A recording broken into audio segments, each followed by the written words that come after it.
Hello दोस्तों, मैं Irfan Kaushali startup वालों के लिए आज एक बेहतरीन वीडियो लाया हूं जिसका नाम है market segmentation, correct audience target. हाँ दोस्तों, सही सुना आपने, करेक्ट ऑडियंस टारगेट। जब तक आप अपनी ऑडियंस को नहीं पहचानोगे, जब तक आप उनको प्रॉपरली टारगेट नहीं करोगे, आप बिजनेस में सक्सेसफुल नहीं हो सकते हो। इसलिए जब आप एक नया बिजनेस स्टार्ट करना चाहते हो तो आपको अपना मार्केट समझना बहुत जरूरी है, आपकी टारगेट ऑडियंस कहां पे है वो समझना जरूरी है दोस्तों।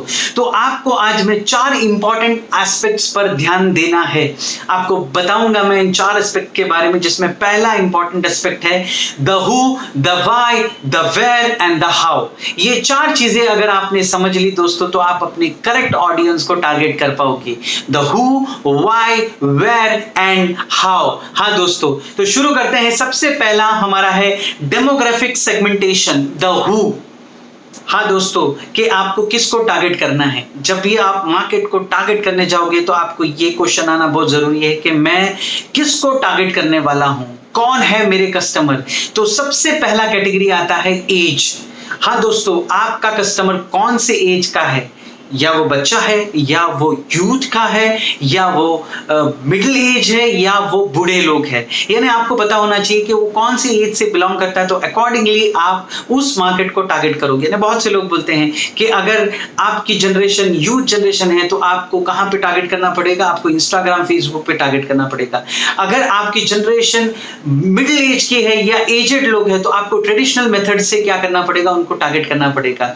यानी आपको एज के हिसाब से कैटेगराइज करना पड़ेगा। सेकंड, जेंडर, आपका कस्टमर कौन है, मेल है या फीमेल है, तो अकॉर्डिंगली आपको उसके हिसाब से अपना मार्केट को डिसाइड करना पड़ेगा, मार्केट बनाना पड़ेगा। थर्ड है कौन से क्लास का है, it's high class, middle class और लो क्लास। कौन सा क्लास का कस्टमर है, तो अकॉर्डिंगली आपको पता चलेगा कि आपका एडवर्टाइजिंग कैसे होना चाहिए, आपका मार्केटिंग कैसे होना चाहिए, आपका ब्रांडिंग कैसे होना चाहिए। नेक्स्ट इज इनकम, वो किस इनकम कैटेगरी में आता है, हाई इनकम कैटेगरी में आता है, मीडियम इनकम कैटेगरी में आता है, या लो इनकम कैटेगरी में आता है। Next is level of education, वो ज्यादा पढ़ा लिखा है या लिटरेट है या इलिटरेट है या बीच का है। यानी ये आपको पता करना पड़ेगा कि उसकी एजुकेशन क्वालिफिकेशन क्या है, आपका मार्केट में वो कौन सा है। Next one is religion. हाँ दोस्तों, ये बहुत इंपॉर्टेंट एस्पेक्ट है कि बहुत सी चीजें हैं जो, जैसे for example somebody is a vegetarian और आप वहां पे नॉनवेज का शॉप डालते हो तो आपका नॉनवेज का शॉप नहीं चलेगा, बिकॉज आपको ये कंसिडर भी करना बहुत जरूरी है।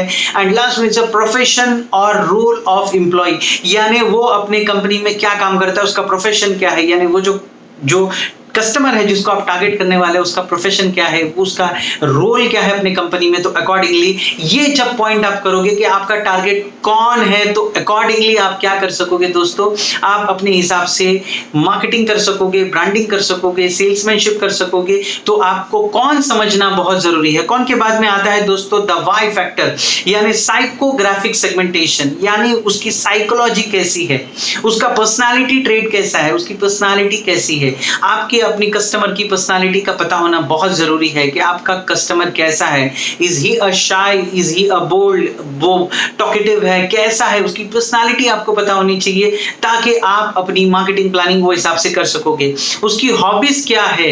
हाँ दोस्तों, ये बहुत मैटर करता है। जब आपको अपने कस्टमर की हॉबीज के बारे में पता होगा तो आप अकॉर्डिंगली अपना प्लान करोगे, अकॉर्डिंगली आप अपने मार्केटिंग सेगमेंटेशन करोगे। उसके अंदर उसके लाइफ का गोल क्या है। हाँ दोस्तों, ये बहुत इंपॉर्टेंट है, क्योंकि जब भी हम कोई प्रोडक्ट बेचते हैं तो हम प्रोडक्ट नहीं बेचते हैं, हम एक नीड, एक डिजायर क्रिएट करते हैं। तो आपको पता होना चाहिए कि आपके कस्टमर का लाइफ गोल क्या है। अगर आपको अपने कस्टमर का लाइफ गोल पता चलेगा तो आप अपनी मार्केटिंग स्ट्रैटेजी में उसको क्या करोगे, ऐड ऑन करोगे। उसके वैल्यूज क्या है, ये बहुत जरूरी चीज है दोस्तों कि आपको अपने कस्टमर के वैल्यूज पता होनी चाहिए कि उसके वैल्यूज क्या है। सो अकॉर्डिंगली आप क्या करोगे, अपनी मार्केटिंग पॉलिसी बनाओगे। उसके बिलीव्स क्या है, उसके थॉट्स क्या है, ये भी समझना वाई फैक्टर में आता है। और लास्ट में लाइफस्टाइल। हाँ दोस्तों, उसका लाइफस्टाइल कैसा है, क्या वो ब्रांडेड कपड़े पहन रहा है या अनब्रांडेड कपड़े पहन रहा है, वो स्ट्रीट के कपड़े पहन रहा है या शोरूम के कपड़े पहन रहा है। तो ये सारी का सारा जो फैक्टर है दोस्तों, ये आता है वाई फैक्टर में। जब आपको वाई फैक्टर क्लियर हो जाएगा दोस्तों, देन आपको जाना है द वेयर, यानी आपको कहां बेचना है, where you are going to sell your product. ये मार्केट सेगमेंटेशन का बहुत ही इंपॉर्टेंट चीज है। फॉर एग्जांपल, अगर मैं अपना कोई बिजनेस स्टार्ट करना चाहता हूं तो मैं ये पहले डिसाइड करूंगा कि कौन सी कंट्री में अपना प्रोडक्ट में या सर्विसेज सेल करने वाला हूं। तो सबसे पहला आता है the country. For example, if I want to sell my product in India, तो कंट्री होगी इंडिया। उसके बाद में आता है region, where I am going to, उसका कौन सा रीजन होगा। फॉर एग्जांपल महाराष्ट्र, मेरा रीजन होगा Maharashtra. Then is a city, मैं कौन से शहर में बेचने वाला। फॉर एग्जांपल महाराष्ट्र में मुंबई आता है, तो where in Mumbai, then comes it postal code. For example मैं नरीमन पॉइंट में बेच रहा हूं, फोर्ट में बेच रहा हूं, तो उसका पोस्टल कोड के हिसाब से, यानी country, region, city and then finally postal code. तो आप कहां अपना मार्केट को टारगेट करने वाले, कहां आप अपने मार्केट को सेगमेंट करने वाले हो, तो आपको वेयर फैक्टर क्लियर होना चाहिए। And last one is the how factor, यानी बिहेवियरल सेगमेंटेशन, यानी आपके कस्टमर का क्या बिहेवियर है, वो कैसे बिहेव करते हैं, ये आपको पता होना बहुत जरूरी है दोस्तों। जब आपको उसका बिहेवियरल सेगमेंटेशन पता चलेगा, तब आप ऑटोमेटिकली क्या कर सकते हो, उसको प्रॉपर्ली टारगेट कर सकते हो। उसके अंदर पॉइंट्स है स्पेंडिंग हैबिट्स। हाँ दोस्तों, आपके कस्टमर की स्पेंडिंग हैबिट्स क्या है, वो कैसे खर्च करता है, वो लेविश है या वो कंजूसी से खर्च करता है, तो उसकी स्पेंडिंग हैबिट्स आपको पता होनी चाहिए। उसकी इनकम क्या है, वो कितना सेव करता है और कितना वो स्पेंड करता है। जब आपको इसका आइडिया पता चलेगा तो आप प्रॉपर्ली उसको क्या कर सकते हो, टारगेट कर सकते हो। Next is the purchasing habits. उसकी परचेसिंग हैबिट्स क्या है, वो खरीदता कैसे, वो भावताव करता है या वो ऐसे ही खरीद लेता है, यानी उसकी खरीदते वक्त उसकी हैबिट्स कैसी है। अगर आपको ये पता चल जाएगा कि उसकी परचेसिंग हैबिट्स कैसी है, तो डेफिनेटली आप वो हिसाब से अपनी मार्केटिंग स्ट्रैटेजी, मार्केटिंग प्लानिंग बनाओगे। Next is borrowing habits. क्या आपका जो कस्टमर है वो क्रेडिट कार्ड यूज करता है, वो उधार में खरीदता है, वो ईएमआई में खरीदता है, तो आपको ये पता होना चाहिए कि उसकी बोरोइंग हैबिट्स क्या है। क्या वो अपने ही पैसों से खरीदता है या बोरो करके भी खरीदता है। तो अगर वो बोरो करके खरीदता है तो आपका मार्केट लार्ज हो जाता है, क्योंकि अगर उसके पास में आज पैसा नहीं है तो भी वो क्या करेगा, वो उस सामान को या उस सर्विसेज को खरीदेगा। Next is interaction with the brand.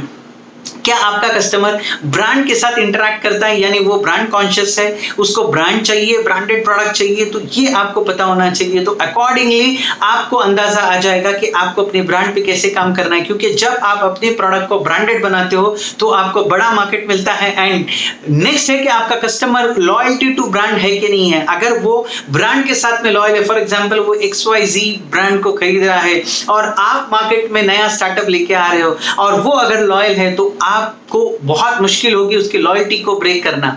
अगर आप उसकी लॉयल्टी को ब्रेक कर सकोगे, अगर आपने उसकी लॉयल्टी को ब्रेक किया, तो ही डेफिनेटली क्या होगा, वो आपके पास आएगा। तो ये आपको जानना बहुत जरूरी है कि आपका कस्टमर उस प्रोडक्ट के साथ में लॉयल है, उस ब्रांड के साथ में लॉयल है या नहीं। अगर नहीं है, बहुत से लोग हैं जो फ्लक्चुएट करते हैं, इस ब्रांड को खरीदते हैं, कल उस ब्रांड को खरीदते हैं, तो आपके लिए बहुत ईजी होगा क्योंकि आप भी नए मार्केट में आ रहे हो, तो you can target them. And last one, previous product ratings. वो अपने पुराने प्रोडक्ट को क्या रेटिंग्स दे रहा है, ये आपको जानना बहुत जरूरी है। जब अगर उसने उस प्रोडक्ट को, जो आपका कॉम्पिटिटर है, अगर उसको उसने 7 दिया है, 10 में से 6 दिया, 5 दिया, यानी आपके चांसेस ब्राइट होते हैं। फिर आपको पता करना है कि उसने क्यों इतने कम रेटिंग्स दिया है, तो आपको उसकी डिजायर पता चलेगी, आपको उसकी नीड पता चलेगी। और जब आपको ये सारी की सारी चीजें पता चलेगी, तो आप अपने मार्केटिंग स्ट्रैटेजी में, अपने प्रोडक्ट्स में, सर्विसेज में वो सारी चीजों को क्या करोगे, इंक्लूड करोगे और आप अपने प्रोडक्ट को बेहतर बनाओगे। दोस्तों, ये 4 फैक्टर अगर आपको समझ में आया, तो मैं आपको यकीनन बताता हूं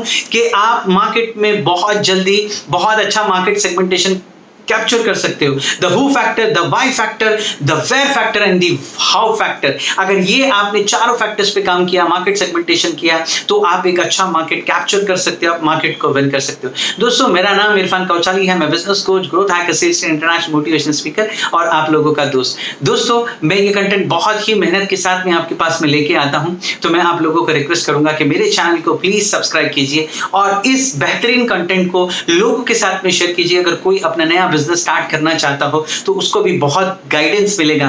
कहता है ना कि अगर आप कोई चीज आपके पास में और आप लोगों को देते हो तो उसका आपको बहुत बड़ा फल मिलता है। वैसे जो मेरे पास नॉलेज था मैंने आपके साथ शेयर किया, आप दूसरों के साथ में शेयर कीजिए और मुझे प्यारे प्यारे से कमेंट दीजिए और अपने दुआओं में याद रखिए।